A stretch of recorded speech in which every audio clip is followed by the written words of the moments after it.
Bienvenido a tu canal Biblia y Nutrición Oficial. Para esta entrega tenemos un tema de suma importancia. ¿Cuáles son los tres mundos o las palabras mundo que habla la Sagrada Escritura? Yo soy Algeni García y para esta entrega vamos a hacer un análisis exhaustivo de las Sagradas Escrituras. Así que empezamos de una vez con esta cápsula. Los tres mundos que habla las Sagradas Escrituras. Para los griegos, la palabra mundo significa cosmo. Cosmo, esa es la etimología de la palabra mundo.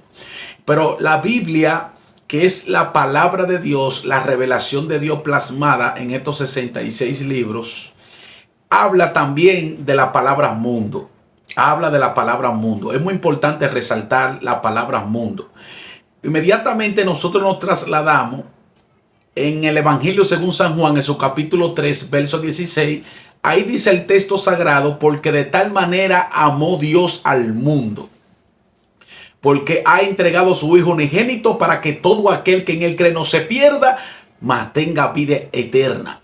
Hay una ciencia dentro de la teología que se llama hermenéutica. La hermenéutica se encarga de ayudar, ¿verdad?, a interpretar los textos de acuerdo a su contexto. O sea, la hermenéutica es una ciencia que nos enseña a interpretar los textos o los pasajes bíblicos de acuerdo a su contexto. Analizarlo de acuerdo a su contexto para no sacar un texto de su contexto para que no se convierta en un pretexto. Entonces, en este caso, San Juan capítulo 3, verso 16, la palabra mundo donde aparece ahí se refiere a la humanidad. Porque de tal manera, valga la redundancia, porque de tal manera amó Dios al mundo que ha entregado a su Hijo unigénito para que todo aquel que en él cree no se pierda, tenga vida eterna. Según su contexto se refiere a la humanidad. Pero entonces, en el Salmo capítulo 24, verso 1, dice la palabra del Señor: de Jehová es la tierra, el mundo y su plenitud y todo lo que en él habita. Ahí se refiere la palabra mundo como creación. La palabra mundo como creación. Entonces, en primera carta de Juan, en sus capítulos 2, verso 15, 16, 17 dice: no améis al mundo ni las cosas que están en el mundo, porque si alguno ama al mundo, el amor del Padre no está en él.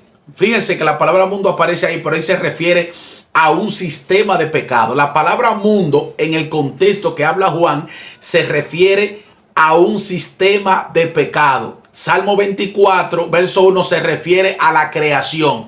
Y San Juan capítulo 3, verso 16 se refiere a la humanidad. Pero también en el libro de Santiago, en su capítulo 4, me parece que el versículo 4 dice que todo aquel que se hace amigo del mundo se constituye enemigo de Dios. También en ese contexto se refiere al sistema de pecado. Porque más luego dice: someteos pues a Dios, resistid al diablo y huirá de vosotros. Entonces, por eso es que la Biblia es muy, diría yo, muy rica en abundancia. Tiene, oye, no hay una palabra que es muy sublime. La palabra de Dios es maravillosa analizarla y escudriñarla.